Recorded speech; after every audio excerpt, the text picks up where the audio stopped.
त्यांनी हा point mention केला एक नवीन, की बऱ्याच जणांना असेल की एज्युकेशन क्वालिफिकेशन, तर त्यांनी एज्युकेशन क्वालिफिकेशन सरळ दिलेलं आहे. काय की डिग्री इन एनी डिसिप्लिन, म्हणजे तुमची कोणत्याही फील्डमध्ये डिग्री झालेली चालेल. कोणी म्हणेल सर माझी ओपन युनिव्हर्सिटी आहे केलेली.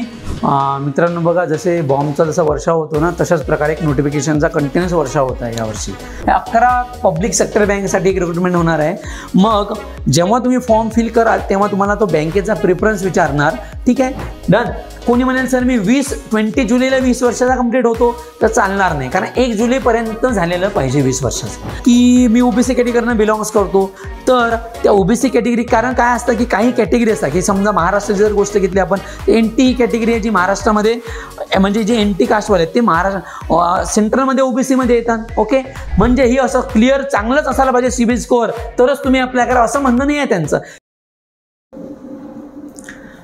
नमस्कार विद्यार्थी मित्रांनो, मी ज्ञानेश तुमचं सर्वांचं स्वागत करतो ACS अकॅडमीमध्ये. मित्रांनो बघा, जसे बॉम्बचा जसा वर्षाव होतो ना, तशाच प्रकारे एक नोटिफिकेशनचा कंटिन्युअस वर्षाव होता आहे यावर्षी. जसे की ऑलरेडी SBI PO नोटिफिकेशन आलेलं आहे, SSCचं, CGL, MTSS, CHSL, पुन्हा ज्युनियर इंजिनियरचं नोटिफिकेशन पण आलेलं आहे. तशाच प्रकारे IBPSनं आता आपले पत्ते उघडणं चालू केलेले आहेत. आणि IBPSचं पहिलं जे नोटिफिकेशन होतं, जे ऑलरेडी ॲज पर IBPS कॅलेंडरच्या अकॉर्डिंग की पहिलं नोटिफिकेशन हे IBPS POचं येणार होतं, ते नोटिफिकेशन आज पब्लिश झालेलं आहे. आणि त्या नोटिफिकेशनबद्दलच आपण या व्हिडिओच्या माध्यमातून माहिती पाहूया. ओके मित्रांनो बघा, जे नोटिफिकेशन रिलीज झालेलं आहे ते PONMT म्हणजे प्रोफेशनल ऑफिसर अँड मॅनेजमेंट ट्रेनिंगसाठी पब्लिश झालेलं आहे. सर्वात पहिला पॉईंट काय डिस्कस करायचा आहे, सर्वात पहिला पॉईंट आहे की कुठल्याही एक्झामबद्दल किंवा कोणत्याही नोटिफिकेशनबद्दल मेन पॉईंट असा असतो की कोणकोणत्या डेट्स दिलेल्या आहेत आपल्याला, कोणकोणत्या डेट्स. जसं की त्यांनी जी डेट्स दिलेली आहे ते 1 जुलैपासनं अप्लिकेशन स्टार्ट झाले आहे आणि शेवटची तारीख आहे 21 जुलैला. म्हणजे 21 जुलैच्या आत आपल्याला तो फॉर्म फिल करायचा आहे, बरोबर. तर बऱ्याच जणांचं असं राहते की बघू शेवटच्या दिवशी अप्लाय करू, 20-21 तारखेला बघू. माझं म्हणणं आहे की त्या आधीच 4-5 दिवसाआधीच अप्लाय करा. म्हणजे इवन तो आता चालू झालेलं ते येणाऱ्या 1-2 दिवसामध्ये पण तुम्ही तो फॉर्म फिल करू शकता. म्हणजे वेळेवर कसं की काही होऊ शकते, वेबसाईटवर काही लोड आला किंवा काही प्रॉब्लेम झाला तर होऊ शकते, काही एरर वगैरे आला तर ते सबमिट नाही होणार. त्याआधी आपण काय करू शकतो की त्याआधीच आपलं अप्लिकेशन सबमिट करा. तर ह्या डेट्स मेन दिले आहेत त्यांनी की 1 जुलैपासून 21 जुलैपर्यंत तुम्ही भरू शकता. नंतर त्यांनी केलेलं आहे की जी प्री एक्झाम आहे, हे त्या नॉर्मल इन्फॉर्मेशन दिलं आहे त्यांनी की SC ST वाल्यांसाठी जे प्री एक्झामचं ट्रेनिंग आहे ते ऑगस्ट महिन्यामध्ये होईल. जसं की ऑनलाईन एक्झाम म्हणजे जी प्री एक्झाम कंडक्ट होणार आहे, तुमची प्री एक्झाम ती ऑगस्ट महिन्यामध्ये कंडक्ट होणार आहे. मी तुम्हाला याचे एक्झॅक्ट डेट सांगतो. ही exam 16 August, then 22 August and 23 and 24 August. बघा, 16 ऑगस्ट, 23 ऑगस्ट अँड 24 ऑगस्ट म्हणजे 3 दिवसाला तुमची IBPS POची प्री एक्झाम ही कंडक्ट होणार आहे. कोणता? 16 ऑगस्ट, 23 ऑगस्ट आणि 24 ऑगस्ट. यांनी ऑगस्ट मंथ दिलेलं आहे फक्त, पण ऑलरेडी याच्या डेट्स आलेल्या आहेत. म्हणजे या नोटिफिकेशनमध्ये नाही दिलेलं आहे, पण जे कॅलेंडर दिलेलं आहे त्यांनी वार्षिक, त्यामध्ये या डेट मेन्शन आहेत. ओके, आणि नंतर त्यांनी सांगितलं की प्रीचा रिझल्ट हा सप्टेंबर महिन्यामध्ये येईल. म्हणजे ऑगस्ट एंडिंगला एक्झाम एंड होईल आणि सप्टेंबर एंडिंगला त्याचा रिझल्ट, सप्टेंबरमध्ये त्याचा रिझल्ट येईल. आणि त्याची मेन्स एक्झाम ही 20 ऑक्टोबरमध्ये होईल. तरी पण तुम्हाला एक्झॅक्ट डेट सांगायची असली तर 20 ऑक्टोबरला याची मेन्स एक्झाम आहे. जर तुम्ही अंदाजे थोडा बहुत जर बघितलं तर या दिवसापासून या दिवसापर्यंत नाही म्हटलं तरी 46 ते 47 दिवसाचा टाईम पिरियड तुम्हाला भेटतो. सो दॅट तुम्हाला प्री एक्झाम झाल्यानंतर मेन्स एक्झामचं प्रिपरेशन करायला. कारण काय होईल, अचानक त्या प्री एक्झामचा रिझल्ट येईल सप्टेंबरच्या, होऊ शकते एंडिंगला जर आला तर मग तुम्ही 10-15 दिवसात काय करणार. कसं असतं की मॅक्झिमम 20 दिवसाचा ॲज पर आता एवढ्या दिवसाचा जो काही ट्रेंड चालू होता किंवा एवढ्या वर्षीच्या एक्झाम घेतल्या IBPSनं, मॅक्झिमम 2-3 वीक ते देतात. म्हणजे रिझल्ट जो प्रीचा येतो आणि मेन्स एक्झामच्या डेटमध्ये आपण एक असा अंदाज मानू शकतो की सप्टेंबरच्या एंडला तो रिझल्ट येईल आणि 20 ऑक्टोबरला त्याची मेन्स एक्झाम होईल. ठीक आहे, तरी तुम्ही अंदाजे हे बघा की या डेटपासून इथपर्यंत नाही म्हटलं तरी 45-46 दिवस तुमच्या हाती आहेत जवळपास. म्हणजे आपण जर बघितलं तर 1.5 महिना जवळपास तुमच्यापाशी राहतो की मेन्स एक्झामच्या प्रिपरेशनला. आणि आजच्या तारखेपासून जर बघितलं की अख्खा 1 जुलै महिना आणि ऑगस्ट महिना, म्हणजे इथूनही 45 दिवस तुम्हाला, म्हणजे अप्लाय जर करत असाल तिथून 45 दिवस तुम्हाला प्री एक्झामला आहेत, बरोबर. तर ह्या डेट तुम्हाला माहिती असू द्या. आता यावेळेस त्यांनी नोटिफिकेशनमध्ये वेगळं काहीतरी आणलं आहे. म्हणजे वेगळं म्हणजे काय यावेळेस त्यांनी एक एक्स्ट्रा गोष्ट आणली आहे आणि ते एक्स्ट्रा गोष्ट म्हटलं म्हणजे त्यांनी एक पर्सनॅलिटी टेस्ट आणली आहे. दरवर्षी असं काहीच नसतं, डायरेक्ट इंटरव्ह्यू होतो. मेन एक्झाम क्रॅक केल्यानंतर तुमचा काय होतो, इंटरव्ह्यू होतो. पण त्यांनी नवीन गोष्ट आणली पर्सनॅलिटी टेस्ट आणि ती नोव्हेंबर-डिसेंबरमध्ये कंडक्ट होईल. ही काहीच नाही, एक क्वालिफाईंग नेचरसाठी राहील. पुढं आपण याबद्दल डिस्कस तर करूयाच, ठीक आहे ना. फक्त क्वालिफाईंग नेचरसाठी टेस्ट आहे, फक्त काहीतरी माहिती आहे ना प्रोसेसमधून जायचं आहे. कारण मेन्स एक्झाम बरेच जणांनी ज्यांची मेन्स क्लिअर होईल त्यांच्यासाठी ही गोष्ट आहे. ओके, देन आपण पुढे बघूया. बघा मित्रांनो काय दिलं आहे पहा. हे झाल्या डेटच्या बाबतीत आणि पुढे त्यांनी दिलेलं आहे की तुमचं जानेवारी-फरवरीमध्ये तुम्हाला तुमचा पूर्वी रिझल्ट येईल आणि तुम्हाला तुमचं अलोकेशन भेटेल, जे काही तुमची बँक भेटेल. ओके, आता जे काही मेन पॉईंट्स आहेत ते मेन पॉईंट आपण आणखीन पाहूया. बघा आता पहिलं तर आपलं झालं आहे की डेट्सच्या बद्दल, बरोबर. आता पुढे बघूया आपण जे मेन पॉईंट आहेत ते मेन पॉईंट डिस्कस करू. बघा मित्रांनो, सध्या त्यांनी आपल्याला ह्या ज्या 11 पब्लिक सेक्टर बँक आहेत, bank of Baroda, Canara bank, Indian overseas bank, UCO bank, bank of India, central bank of India, Punjab national bank, union bank of India, bank of Maharashtra, Indian bank आणि पंजाब अँड सिंध बँक, ह्या 11 पब्लिक सेक्टर बँकसाठी एक recruitment होणार आहे. मग जेव्हा तुम्ही form fill कराल तेव्हा तुम्हाला तो बँकेचा प्रेफरन्स विचारणार, ठीक आहे. तर आपल्या चॅनलच्या माध्यमातून मी तुम्हाला तो छोटासा प्रेफरन्स सांगेल की तुम्ही कोणत्या प्रेफरन्स वाईज बँकला वेगवेगळा प्रेफरन्स द्यायचा. ठीक आहे, कोणी म्हणेल मी माझ्या परीने देतो, ठीक तसं आहे. पण एक अनुभव पाहता आपण पर्टिक्युलर जो काही सिक्वेन्स राहील तो सिक्वेन्स नंतर डिस्कस करूया, ठीक आहे. देन बघा पुढे त्यांनी त्यांचं पे स्केल दिलेलं आहे. आता पे स्केलमध्ये त्यांनी सरळ बोललं आहे की बेसिक पे स्केल तुम्हाला किती राहील, 48,000 पे स्केल आहे. ही तुमची इन्क्रीमेंट राहील, बरोबर, ठीक आहे. तर हे पूर्ण आता त्यांनी पूर्ण दिलं आहे. द ऑफिशियल विल मध्ये दिले फॉलो अलाउन्सेस रिक्वेस्ट सगळं जे काही मिळून आहे हे बघा, हे पूर्ण तुम्हाला इथपर्यंत त्यांनी एवढी सॅलरी तुमची राहील किती, 85,920, ठीक आहे. हे बघा बेसिक स्केल त्यांनी प्रत्येक रेंजमध्ये दिलेले आहेत, बरोबर. कुठं कोणाचं किती इन्क्रीमेंट होईल का, कारण हे थोडंसं सिटी वाईज राहील. होऊ शकतं एखादी मेट्रो सिटी मुंबईसारख्या ठिकाणी तिथं सॅलरी जास्त राहील. ओके, त्या प्रकारे त्यांनी बेसिक स्केल केला आहे. नाही जरी म्हटलं तरी तुम्हाला कमीत कमी 50,000 रुपयाचे स्टार्टिंग प्रोफेशनल ऑफिसरमध्ये PO मध्ये भेटेल. देन पुढे बघूया मित्रांनो काय दिलं आहे पहा. हे झालं याच्या बाबतीत की पेमेंट किती असेल. ओके, आता पुढे दिलेलं आहे सगळे डाऊट्स आपण मेन डाऊट तुमचे क्लिअर करूया. आता हे तर नॉर्मली माहिती आहे की तुम्ही इंडियाचे सिटिझनशिप असायला पाहिजे. ओके, हां, मेन पॉईंट हा आहे की एज किती असेल. तर एजचं त्यांनी क्रायटेरिया मेन्शन केलं आहे. तुमचं कमीत कमी वय हे 20 वर्ष असायला पाहिजे आणि मॅक्झिमम हे 30 वर्ष असायला पाहिजे. आता हे कोणासाठी असतं, हे ओपन कॅटेगरीसाठी असतं. कारण जे OBC कॅटेगरी आहे किंवा SC ST कॅटेगरी आहे त्यांना 5 वर्ष जास्त असतात, म्हणजे 30मध्ये 5 वर्ष ॲड करा, 35 वर्ष. देन OBC साठी 3 वर्ष जास्त. नंतर ते PWD पुन्हा हे त्यांच्यासाठी अदर एज रिलेक्शन दिलेलं आहे. पण बाकीच्या सगळ्यांसाठी 20 कमीत कमी वय असायला पाहिजे आणि 30 मॅक्झिमम वय असायला पाहिजे. आणि त्यांनी डेट मेन्शन पण केली आहे की काय आपला जन्म, कोणाचा जन्म 2 जुलै 1995च्या आधी नाही झालेला पाहिजे. म्हणजे कोणी म्हणेल सर माझा जन्म 1 जुलै 1995ला झालेला आहे, तुम्ही इलिजिबल नाही आहे. ओके, आणि 1 जुलै 2005 नंतर पण कोणाचा जन्म नाही झालेला पाहिजे. म्हणजे कोणाचा जन्म चुकून म्हणजे असं असेल की 2 जुलै 2005ला तर तुम्ही इलिजिबल नाही आहे. ओके, त्यांनी तशी ते दिलेली आहे. पण कमीत कमी 20 वर्ष म्हणजे फॉर्म अप्लाय करायच्या तारखेपर्यंत इथे दिलेले आहे त्यांनी. 1 जुलै 2025 पर्यंत तुम्ही 20 वर्षाचे झालेले पाहिजे. डन. कोणी म्हणेल सर मी 20 जुलैला 20 वर्षाचा कंप्लीट होतो, तर चालणार नाही. कारण 1 जुलैपर्यंत झालेलं पाहिजे 20 वर्षाचं.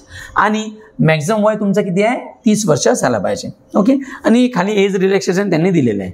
ओके, प्रत्येक कास्ट वाईज किंवा अदर ऑफिसर्स किंवा ते एक सर्व्हिसमॅन असतात त्यांच्यासाठी काय राहील. ओके, पुन्हा त्यांनी एक नवीन पॉईंट म्हटलं म्हणजे त्यांनी दिलं आहे तर relaxation in upper age limit SC ST OBC non criminal, जसं की OBCला नॉन क्रिमिनल असते, allowed on cumulative basis with only one of the remaining categories for which age relaxation is permitted as mentioned in above point, second of 3 and second of 4. म्हणजे खाली असे काही point दिलेले आहेत. आपण जसं म्हणतो ना की याचा अर्थ असा झाला की फॉर एक्झाम्पल की मी OBC कॅटेगरीनं बिलॉंग्स करतो, तर त्या OBC कॅटेगरी कारण काय असतं की काही कॅटेगरी असतात की समजा महाराष्ट्राची जर गोष्ट घेतली आपण तर NT ही कॅटेगरी आहे जी महाराष्ट्रामध्ये म्हणजे जे NT कास्टवाले आहेत ते महाराष्ट्र सेंट्रलमध्ये OBC मध्ये येतात. ओके, म्हणून तुम्ही तुमचं ते व्यवस्थित चेक करून घ्या.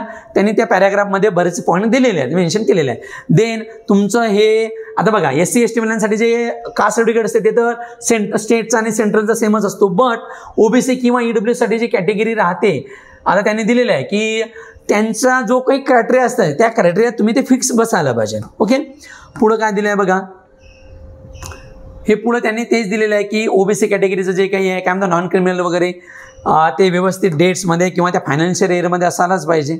ओके, पुढे बघा मेन पॉईंट काय दिलेले आहेत पहा.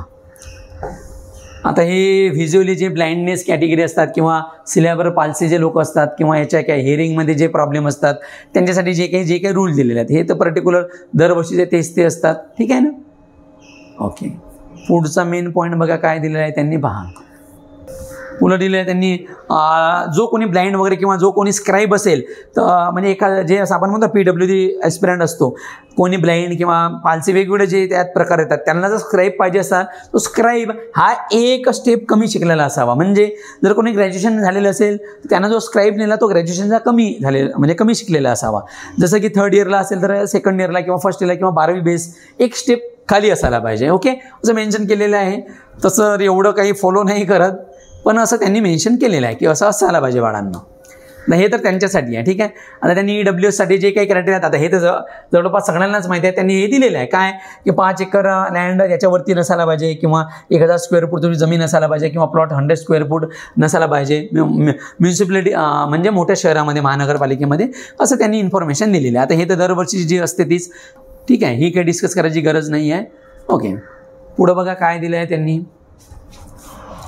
त्यांनी हा पॉईंट मेन्शन केला एक नवीन की बऱ्याच जणांना असेल की एज्युकेशन क्वालिफिकेशन, तर त्यांनी एज्युकेशन क्वालिफिकेशन सरळ दिलेलं आहे काय की डिग्री इन एनी डिसिप्लिन. म्हणजे तुमची कोणत्याही फील्डमध्ये डिग्री झालेली चालेल. कोणी म्हणेल सर माझी ओपन युनिव्हर्सिटी आहे केलेली, ओपन युनिव्हर्सिटी यशवंतराव चव्हाणमधनं मी पास आउट, तुम्ही इलिजिबल आहात, त्याला काही प्रॉब्लेम नाही. ठीक आहे ना, पर्सेंटेज ना काही, बट तुम्ही पास झालेले पाहिजे. मग कोणी म्हणेल मी एक्झाम दिलेली आहे पण माझा रिझल्ट नाही आला, तर त्यांनी एक्झॅक्ट लिहिलं आहे ज्यांनी फायनलची एक्झाम दिली ते 21 जुलै 2005 पर्यंत म्हणजे 21 जुलैपर्यंत तुमचा रिझल्ट आलेला पाहिजे. डन. म्हणजे तुम्ही एक्झाम देऊ शकाल पण at a time of interview तुमचं हे ते चेक करतील की तुमचा रिझल्ट फायनल इयरच्या मुलांसाठी सांगत आहे मी ज्यांनी फायनलची एक्झाम दिली, तुमचा रिझल्ट खरंच 21 जुलैच्या आधी आलेला आहे का. जर तुमचा रिझल्ट त्याच्यानंतर जर आला असेल तर तुम्हाला ते डिस्क्वालिफाय करतील. ठीक आहे, तुम्ही इलिजिबल राहणार नाहीत मित्रांनो. डन. त्यांनी असं पर्टिक्युलर मेन्शन केलेलं आहे, प्रॉपर त्यांनी ते दिलेलं आहे. ठीक आहे, कॅल्क्युलेशन जे काही आहे तुम्ही तुमचं सगळ्या वर्षाचं जे काही पर्सेंटाईल आहे ॲग्रिगेट ते पूर्ण वर्षाचं मिळून ॲग्रिगेट टाकायचं आहे. बरोबर. ठीक आहे, किंवा ज्यांचा CGPA आहे त्यांनी तसा CGPA टाकायचा आहे सगळ्यांचा ॲग्रिगेट म्हणून. ओके, आता नवीन काहीतरी माहिती आहे या वर्षी ज्याच्यामध्ये त्यांचं म्हणणं आहे तुमची क्रेडिट हिस्ट्री ही खूप व्यवस्थित असायला पाहिजे. आता त्यांनी दिलेलं आहे बघा, the candidate applying shall ensure they maintain a healthy credit history at the time of joining participant bank. The minimum credit score बघा म्हणजे आपण म्हणतो ना CIBIL score, the minimum credit score will be as per policy of participant bank amended from time to time. म्हणजे ज्या बँकेमध्ये तुम्ही जर लागाल त्या बँक वाईज तो व्हॅरी होतील, ते बघतील तुम्हाला कसं सिलेक्शन करायचं की नाही करायचं. पण होऊ शकते ना की सिबिल काय होऊ शकते की आता ज्या एखाद्या ॲस्पिरंटचं सिलेक्शन झालं तर माझा सिबिल स्कोअर माझ्या अंगावरती लोन होतं, माझे काही हप्ते मी नाही फेडले तर माझा सिबिल स्कोअर कमी आहे, तर तुम्ही त्या जॉईनिंगच्या आधीपर्यंत तो गुड करू शकता. बरोबर ना, की तुमच्या जे काही लोनचे जे पेमेंट फुल करून ते तुम्ही करू शकता. ठीक आहे, तर त्यांनी हे पण मेन्शन केलं आहे की असं नाही आहे की this requirement is not precondition to apply. म्हणजे ही असं क्लिअर चांगलंच असायला पाहिजे सिबिल स्कोअर तरच तुम्ही अप्लाय करा असं म्हणणं नाही आहे त्यांचं. त्यांचं म्हणणं आहे की चांगलं असायला पाहिजे इंटरव्ह्यूमध्ये. तर याचा अर्थ की हे कंपल्सरी रिक्वायरमेंट प्री म्हणजे अशी कंडिशन प्री सिबिल स्कोअर चांगला असला तरच तुम्ही अप्लाय करा असं म्हणणं नाही आहे त्यांचं. बरोबर, तुम्ही अप्लाय करू शकता, एक्झाम देऊ शकता, इंटरव्ह्यू देऊ शकता, बट जर ते क्लिअर असेल तर तुम्हाला त्याचा फायदा असेल बाळांनो. डन. पुढे जाऊया आपण. बघा काय दिलं नेक्स्ट फीजच्या बाबतीत की तुमची फीज ST आणि PWD साठी 175 रुपये आणि GST वेगळा असेल आणि 850 रुपये अदर सगळ्यांसाठी म्हणजे OBC ओपन कॅटेगरी बाकीच्या सगळ्यांसाठी ही फीज असेल. ओके, तुम्ही ही फीज फक्त ऑनलाईन मोडमध्ये पे करू शकता, त्यांनी इथं मेन्शन केलेलं आहे. ओके, पुढे बघूया मित्रांनो. आता यावर्षी थोडासा चेंज झाला. मागच्या वर्षीपर्यंत काय असायचं हे 30, 35, 35 एवढेच असेच प्रश्न असायचे, बट 30 प्रश्न 30 मार्क, क्वांटचे 35 प्रश्न 35 मार्क असायचे आणि रिजनिंग 35 प्रश्न 35 मार्क असायचे एवढ्या वर्षामध्ये आतापर्यंत IBPS मध्ये. यांनी काय केलं यावेळेस 30 प्रश्न 30 मार्क हे ॲज इट इज राहू दिले यावर्षी, पण मॅथचे 35 प्रश्नाला 30च मार्क दिले आणि रिजनिंगच्या 35 प्रश्नाला 40 मार्क दिले. म्हणजे रिजनिंगचं हे वेटेज वाढलं आहे. ठीक आहे, म्हणजे होऊ शकते स्कोरिंग आहे, स्कोरिंग सब्जेक्ट आहे डन, पण होऊ शकते काही गोष्टी डिफिकल्ट टाकू शकतील बरोबर. आता ते कसं कोणते होऊ शकतं ना, काही मार्क हे काही प्रश्न अर्ध्या मार्काला ठेवतील, होऊ शकतात की 10 प्रश्न अर्ध्या मार्काला ठेवतील म्हणजे झाले 5 मार्क आणि 25 प्रश्न एक मार्काला म्हणजे असे 30 असं अजम्पशन सांगत आहे मी. तर देव जाणे ते काय ठेवतील. आणि इथं असं करू शकतात की 5 प्रश्न 10 मार्काला ठेवतील म्हणजे एक प्रश्न 2 मार्काला म्हणजे 5 दुनी 10 आणि 30 प्रश्न एक मार्काला म्हणजे असे 40 मार्क. ठीक आहे, हे तर तेव्हाच माहीत पडेल जेव्हा आपली एक्झाम कंडक्ट होईल. बट रिझनिंगचं वेटेज हे वाढलेलं आहे, होऊ शकते थोडासा एखादा काही डिफिकल्ट टाईप यामध्ये पण इन्क्लूड होईल. ठीक आहे, हे एक्झाम जेव्हा पहिल्यांदा, कारण अशा पॅटर्नमध्ये पहिल्यांदाच एक्झाम, पण त्यांनी या टाइम जो काही दर वर्षाचा होता तोच ठेवलाय, त्यामध्ये चेंजेस नाही. फक्त या दोघांमध्ये चेंजेस झाले की प्रश्न तेवढेच ठेवले, रिझनिंगचे 5 मार्क वाढवले आणि मॅथचे 5 मार्क कमी केले. तर थोडीशी आता हो बघा प्री एक्झाम आहे तर एवढं नाही की डिफिकल्ट लेवल एकदम खूप एक्झाम असते, बट हे वेटेज थोडंफार वाढवत होऊ शकते, काही प्रश्न किचकट वगैरे असू शकतील. ठीक आहे, नेक्स्ट आपण पाहूया. हे झालं प्रीच्या बाबतीत डन. देन जे लोक प्री एक्झाम क्रॅक करतील ते मेन्स एक्झामच्या पॅटर्नमध्ये, आता मेन्स मागच्या वर्षीचा पण पॅटर्न बघा की इथं 45 प्रश्न होते, 60 मार्क होते, तर यावेळेस त्यांनी 5 प्रश्न कमी केले आणि 60 मार्क. एवढं की आपलं नवीन पॅटर्न बघूया. 40 मार्कासाठी 40 क्वेश्चनसाठी 60 मार्क आहे, म्हणजे रिजनिंगला एवढं इम्पॉर्टंट दिलं. आधी फक्त जनरल अवेअरनेस म्हणून लिहून असायचं, यावेळेस त्यांनी भरपूर काही टाकलं. General awareness, economic, banking, digital finance awareness including RBI circulatory थोडंसं एक्स्ट्रा ॲड केलं म्हणजे तेच झालं. आरबीआय बद्दल माहिती, बँकेबद्दल माहिती, फायनान्शियल अवेअरनेस. इथं 35 प्रश्न 50 मार्काला, हे एक ड्रास्टिक चेंज झाला यामध्ये बरोबर. हे खूप म्हणजे हे 40 मार्कालाच होता आता, म्हणजे खूप खतरनाक आहे. म्हणजे हे बघा, हे 60 मार्क आणि 50 मार्क जर केलं ना भाऊ तर डायरेक्ट एक्झाम क्रॅकच आहे. बाकीचे तात्पुरते काटावर जरी काढले सेक्शनल कट ऑफ तर ठीक आहे. नंतर इंग्लिश 35 प्रश्न 40 मार्क आहेत. ॲप्टिट्यूड किंवा डी आहे त्याला आपण क्वांटिटी ॲप्टिट्यूड म्हणतो, ते 35 प्रश्न 50 मार्काला आहे. टोटल 145 प्रश्न असतील आणि 200 मार्काला तुमचा पेपर असेल आणि त्याचा टायमिंग दिलेला आहे बरोबर.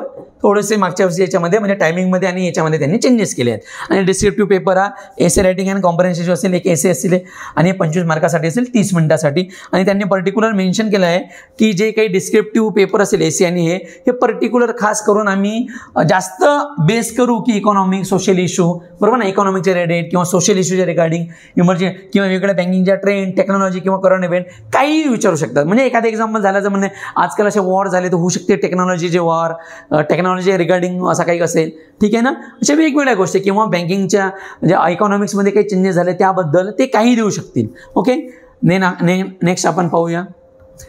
नंतर जसं मी तुम्हाला म्हटलं की त्यांनी पर्सनॅलिटी टेस्ट म्हणजे जे लोक मेन्स एक्झाम क्रॅक करतील तर हे फक्त एक क्वालिफाईंग नेचरसाठी एक पर्सनॅलिटी टेस्ट राहील. ठीक आहे ना, हे एवढं काही नाही, एक नॉर्मल म्हणून इंटरव्ह्यूचे पॅनल ज्या आपण म्हणतो ना एक फॉर्मॅलिटी म्हणून एक पर्सनॅलिटी टेस्ट होईल. नंतरच तुम्ही पण ही कंपल्सरी राहील, नंतरच तुम्ही हे एलिजिबल असू शकाल. ठीक आहे.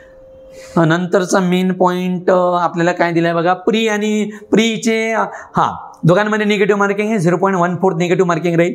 प्री एक्झाम ही फक्त फायनाईंग नेचर असते कशासाठी, मेन्स एक्झाममध्ये जाण्यासाठी. मेन्स एक्झाम आणि इंटरव्ह्यूचे मार्क मिळून तुमचं सिलेक्शन होईल. ठीक आहे ना, असं त्यांनी दिलेलं आहे. नंतर त्यांनी काय दिलं आहे, पर्टिक्युलर लिहिलं आहे की तुम्ही एक्झामिनेशन सेंटर माझं मला दुसरं काहीतरी पाहिजे, तुम्ही चेंज करू शकत नाही जे एक्झामिनेशन सेंटर टाकलं तुम्ही त्याबद्दल. ठीक आहे. नंतर इंटरव्ह्यूसाठी त्यांनी यावेळेस एक वेगळं काहीतरी दिलं आहे बघा.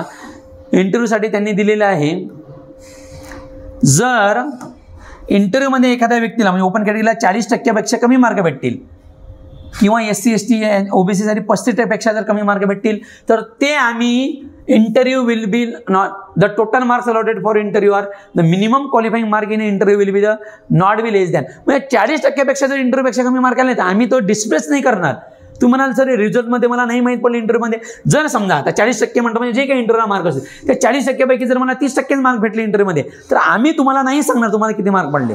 जर मिनिमम 40% भेटले तरच तुमचं सगळं तुम्हाला म्हणजे मार्क दिसतील तुमच्या की इंटरव्ह्यूमध्ये तुम्हाला किती मार्क पडले. आणि ते वेटेज तर दरवर्षीचं माहीत आहे, 80% मेन्स एक्झामला आणि 20% ते इंटरव्ह्यूला प्रिफरन्स देतील. म्हणजे असं 100% पैकी तुमचा रिझल्ट लागेल. डन. तुमचे डॉक्युमेंट हे अप टू डेट असायला पाहिजे, जसं की 2025 आणि 26च्या फायनान्शियलनुसार OBC कॅन्डिडेट, EWS कॅन्डिडेट त्या प्रकारे. ओके, पुढं आपण बघूया. आणि मेन इन्फॉर्मेशन काय दिलं आहे बघा, आणखीन काही मेन इन्फॉर्मेशन राहिली आहे का बघा. इकॉनॉमिकली EWSचे जे काही क्रायटेरिया आहे तो ऑलरेडी मेन्शन केलेला आहे आपण वरती बरोबर. मेन आपण हे पॉईंट्स पाहिलेले आहेत, बरोबर.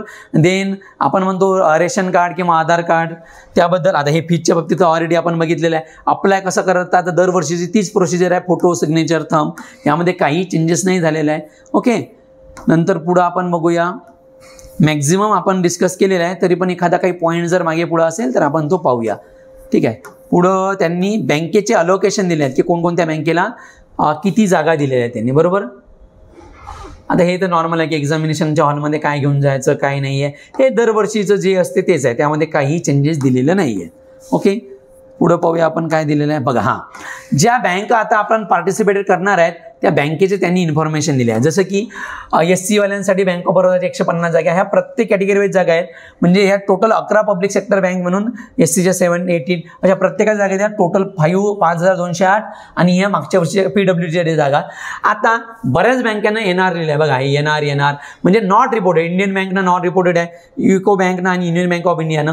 याचा अर्थ ते व्हॅकन्सी देतीलच नाही असं नाही आहे. होऊ शकते at the time of joining ह्या जागा 5000च्या आपल्याला 7000 दिसतील, 8000 दिसतील. ठीक आहे ना, कारण अचानक ह्या बँका जागा सांगून देतील की नाही आमच्या अशा 1200 जागा वाढल्या. ठीक आहे, या प्रकारे. ठीक आहे. तर म्हणजे असं नाही की त्या बँका जागा नाहीच काढतील, म्हणून नॉट रिपोर्टेड म्हणजे पुढं करू शकतात. ओके. आणि हे आपल्याला एक्झामिनेशन सेंटर दिलेलं आहे प्रत्येक स्टेट वाईज. जसं की आपण महाराष्ट्राचं जर बघितलं, महाराष्ट्रामध्ये अकोला, अमरावती, अहिल्यानगर, या प्रकारे पुणे, जे काही पूर्ण सेंटर दिलेले आहे. ओके. पुढं बघा, हे फोटोग्राफ वगैरे हे दरवर्षीचं, याच्यामध्ये काहीही चेंजेस नाही आहे की कसं अप्लाय करायचं काय. ठीक आहे. ही झाली एक जनरल माहिती. एवढंच आहे की या व्हिडिओच्या माध्यमातून एवढं सांगायचं आहे की खूप चांगल्या वॅकन्सी आल्या आहे. एनी फील्ड, एनी ग्रॅज्युएशनसाठी आहे. प्रयत्न करा, जेवढ्यापर्यंत हा व्हिडिओ जाईल तेवढ्यापर्यंत प्रत्येकाला अप्लाय करायला लावाला.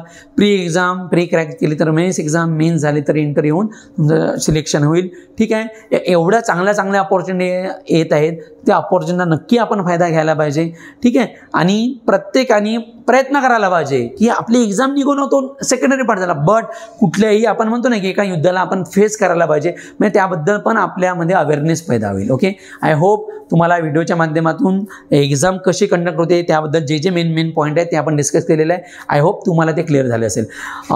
नेहमी अशा टाईपचे व्हिडिओ आणि अपडेट जाणून घेण्यासाठी नक्की SS अकॅडमीला व्हिजिट करा आणि ऑनलाईन जे काही चॅनल आहे त्या चॅनलला सबस्क्राईब करा. धन्यवाद मित्रांनो.